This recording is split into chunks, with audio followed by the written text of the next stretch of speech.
शांति का सार है।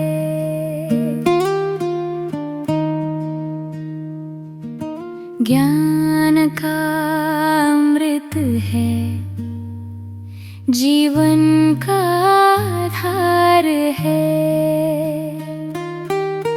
बाबा के बोलों से सच्ची राहत मिलती है। मुरली की एक तान पे दिल की कली खिलती है।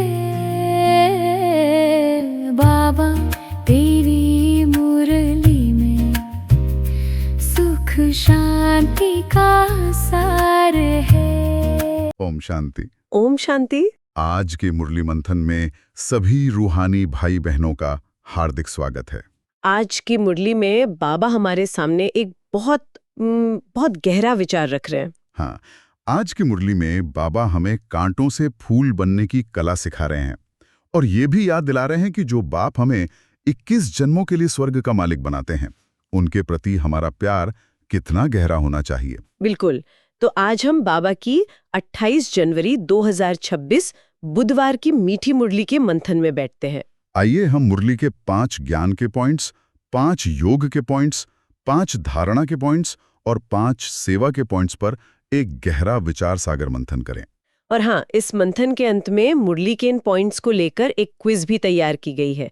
उसकी लिंक आपको डिस्क्रिप्शन में मिल जाएगी। अच्छा, इससे आज की मुरली कितनी याद है वो स्वयं जान सकते हैं। जी, और क्विज सबमिट करने पर तुरंत अपना स्कोर भी देख सकते हैं और सही उत्तर भी। बहुत बढ़िया। तो चलिए शुरू करते हैं ज्ञान के पॉइंट से। मुरली के सार में सबसे पहले ज्ञान के रत्न ही आते हैं। जी। आज का पहला पॉइंट है परमात्मा की यथार्थ पहचान। बाबा समझाते हैं कि मनुष्य परमात्मा के बारे में कैसी विरोधाभासी बातें करते हैं। हाँ, ये बहुत गहरा पॉइंट है। एक और तो कहते हैं कि परमात्मा अखंड ज्योति है और दूसरी ही ओर कहते हैं कि वो नाम रूप से न्यारा है। ये तो दोनों बातें अलग अलग हो गई। बिल्कुल।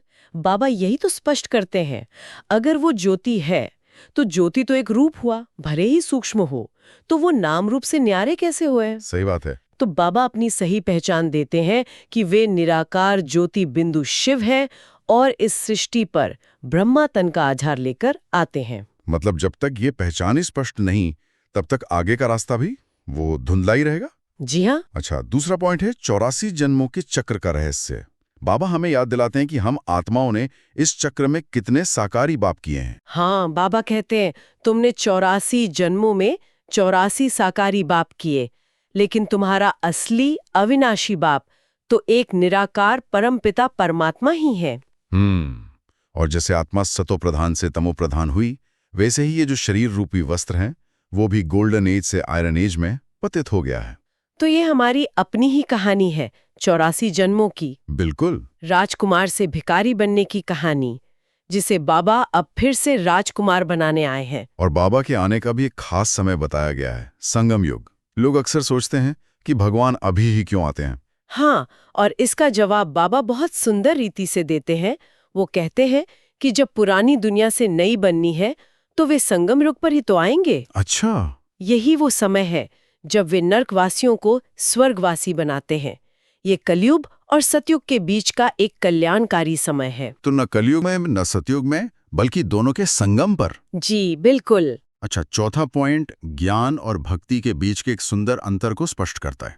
बाबा ने कहा है कि भक्ति रात है और ज्ञान दिन है।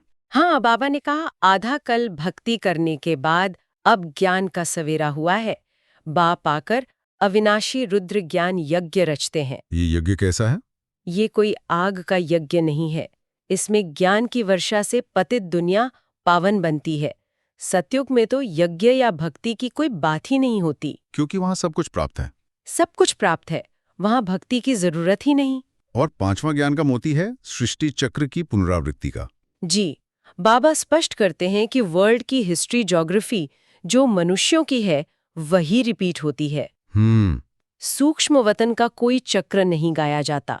सतयुग, त्रेता, द्वापर, कलयुग का ये चक्र हूबहू फिरता रहता है। मतलब जो ड्रामा एक बार बना है वो वैसे ही चलता रहता है। हाँ, बना बनाया ड्रामा है और हर दृश्य कल्याणकारी है, ये निश्चय रखना है।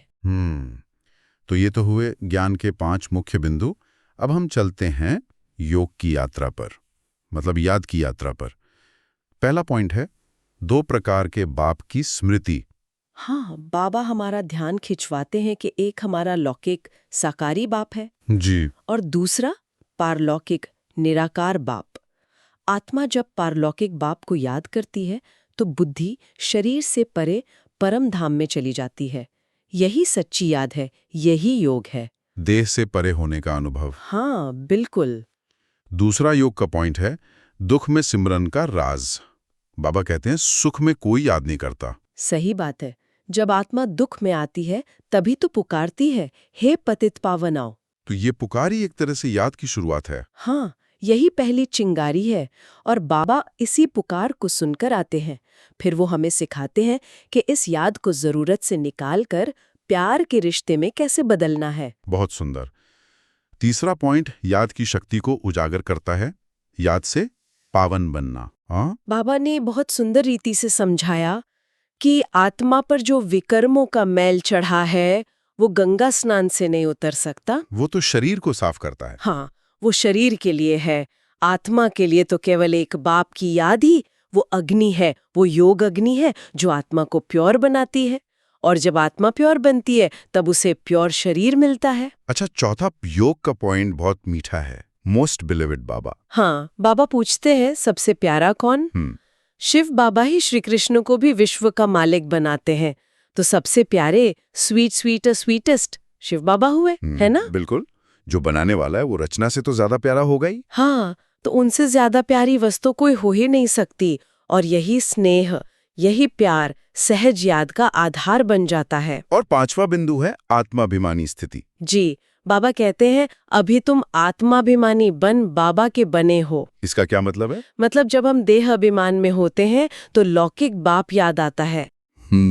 जब हम आत्माभिमानी स्थिति में टिकते हैं कि मैं आत्मा हूं, तब पारलौकिक बाप की याद सहज और स्वाभाविक हो जाती है। मैं आत्मा, परमधाम निवासी बाबा की संतान हूं। यही तो योग की फाउंडेशन है। बहुत स्पष्ट। तो ज्ञान और योग के बाद अब आते हैं धारणा के मुख्य सार पर। जो सुना, जो जोड़ा, उसे जीवन में उतारना। पहला पॉइंट है खुशबूदार फूल बनना। हाँ, बाबा कहते हैं कि ये दुनिया कांटों का जंगल है और बाप इसे फूलों का बगीचा बनाने आए हैं। तो हमें भी फूल बनना है। हाँ, हमें कांटों जैसी आदतें छोड़कर खुशबूदार फूल बनना है, जो किसी को भी दुख न दे, जिसके पास कोई भी आए तो उसे सुख की खुशबू मिले। दूसरी धारणा है एक बाप से सर्व संबंध। ये थोड़ा मुश्किल लगता है समझने में। हाँ, बाबा ने कड़ा इशारा दिया है। उन्होंने कहा है कि लौकिक बाप और संबंध हमें गटर में यानी विकारों में डालते हैं, जबकि एक पारलौकिक बाप हमें उस गटर से निकालकर 21 जन्मों के लिए पावन बनाते हैं। तो बुद्धि का लगाव और सर्व संबंध एक बाप से ही जोड़ना है। हाँ। मतलब रिश्तों को छोड़ना नहीं है, पर बुद्धि का जो मुख्य लगाव है, हाँ, जो मुख्य स्नेह है, वो एक बाप से जोड़ना है। अच्छा। तीसरी धारणा है गृहस्थ व्यवहार में कमल समान रहना। जी। बाबा समझते हैं कि सब बच्चे मधुबन में आकर नहीं रह सकते। बहुत प्रैक्टिकल बात है ये। हाँ, इसलिए उन्होंने श्रीमत दी है कि अपने घर गृहस्थ में रहते हुए, अपने कर्म करते हुए बुद्धि से बाप को याद करना है। यही कमल पुष्प समान न्यारी और प्यारी स्थिति है। कीचड़ में रहते हुए भी कीचड़ से न्यारा। बिल्कुल। धारणा के लिए चौथा मुख्य सार है दैवी गुण धारण करना। हाँ, स्वर्ग का मालिक बनने के लिए केवल ज्ञान सुनना ही काफी नहीं है, उसे जीवन में भी उतारना है। हाँ, दैवी गुण धारण करने हैं। बाबा ने श्री कृष्ण का उदाहरण दिया कि वो कितने सुंदर फूल समान थे, हमें भी वैसा ही बनना है। और 5वीं धारणा है अंदरूनी खुशी और नशा। ये नशा शब्द का क्या अर्थ है यहाँ? ये रूहानी नशा है, एक गहरी आंतरिक खुशी। बाबा कहते हैं कि ये बातें हमेशा अंदर रहनी चाहिए कि हम बेगर से प्रिंस बन रहे हैं, विश्व के मालिक बन रहे हैं। यही स्मृति ही अपार खुशी और रूहानी नशे का अनुभव कराती है। ये नशा हमारे चेहरे और चलन से दिखना चाहिए। बहुत सुंदर। तो ज्ञान, योग और धारणा के बाद पुरुषार्थ का फल है सेवा। पहला सेवा का पॉइंट क्या है? सबसे बड़ी सेवा है आत्माओं को बाप का यथार्थ परिचय देना। जो परिचय हमें मिला वो दूसरों को भी देना। जी, जो परमात्मा को सर्वव्यापी कहते हैं या नाम रूप से न्यारा मानकर भटक रहे हैं, उन्हें यह सत्य ज्ञान देना कि बाप आ चुके हैं। दूसरा सेवा का भाव है रुद्र ज्ञान यज्ञ में सहयोगी बनना। हाँ, बाबा ने जो ये अविनाशी रुद्र ज्ञान यज्ञ रचा है, इसमें अपनी ज्ञान योग की आहुति डालना, मतलब अपनी कमजोरियों को स्वाहा करना। हाँ, और दूसरों को भी इसके प्रति आकर्षित करना ही सच्ची सेवा है। इसी यज्ञ द्वारा ही तो विश्व का परिवर्तन होना है। ये तीसरा सेवा का तरीका है आत्माओं को भाइयों की पूजा से मुक्त करना। ये क्या है? यह एक बहुत गुह्य रहस्य है। बाबा ने समझाया कि मनुष्य जिन देवी देवताओं की पूजा करते हैं, वो वास्तव में हमारे भाई बहन हैं। अच्छा। वर्षा बाप से मिलता है, भाइयों से नहीं। तो यह यथार्थ ज्ञान देकर उन्हें इस भक्ति मार्ग की उलझन से निकालना एक श्रेष्ठ सेवा है। उन्हें सीधा बाप से जोड़ना है। उन्हें बताना है कि आप भी इनके जैसे बन सकते हो अगर बाप को याद करो। बिल्कुल। चौथा पॉइंट है सच्चे जादूगर का परिचय देना। बाबा को जादूगर, रत्नागर, सौदागर भी कहते हैं। वे मनुष्य को देवता और कंगाल को राजकुमार बनाते हैं। ये सबसे बड़ा जादू है। हाँ, तो इस अलौकिक जादू का अनुभव स्वयं करके दूसरों को कराना, उन्हें भी प्रेरित करना, यही सच्ची सेवा है। हमारा जीवन ही प्रमाण बन जाए। और पांचवा सेवा का इशारा है संगम युग का महत्व समझाना। जी, आत्माओं को ये समझाना कि कल्प की आयु लाखों वर्ष नहीं है और बाप हर कल्प में केवल एक बार इसी संगम युग पर आते हैं। यही सबसे जरूरी समय है। हाँ, ये महाभारत लड़ाई का समय है और बाप का साथ ही विजय दिलाएगा। ये समझाना ही समय की सबसे बड़ी सेवा है। बहुत सुंदर। अब हम इस मंथन के अंतिम पड़ाव पर हैं, स्वर और दीक्षांत करते हुए आज का वरदान शांत भाव से सुनते हैं। किसी की कमी कमजोरी को न देख, अपने गुण व शक्तियों का सहयोग देने वाले मास्टर दाता भव। ये वरदान केवल शब्द नहीं बल्कि बाबा द्वारा दी गई एक स्थिति की पहचान है। जी, इस वरदान की व्याख्या में बाबा हमें यह स्पष्ट करते हैं कि यह ऐसा ही है, इस भावना के बजाय मैं इसको भी बाप समान बनाऊं, यह शुभ भावना और श्रेष्ठ कामना रखनी है। अपनी शक्तियों और गुणों का दान करना है। हाँ, मास्टर दाता बनना है। अब आज का स्लोगन सुनते हैं। मनसा वाचा कर्मणा, सेवा करने वाले ही निरंतर सेवाधारी हैं। उनके हर श्वास में सेवा समाई हुई है। ये स्लोगन आज पूरे दिन के लिए एक आत्मिक स्मृति बन जाए ताकि कार्य करते हुए भी स्थिति स्थिर बनी रहे और हर श्वास से सेवा होती रहे। हाँ। अब आज के अव्यक्त इशारे पर ध्यान केंद्रित करें। अव्यक्त इशारे इस अव्यक्ति मास में बंधन मुक्त रहे जीवन मुक्त स्थिति का अनुभव करो। पहले अपनी देह से, देह के संबंध से और पुरानी दुनिया की स्मृति से मुक्त बनो।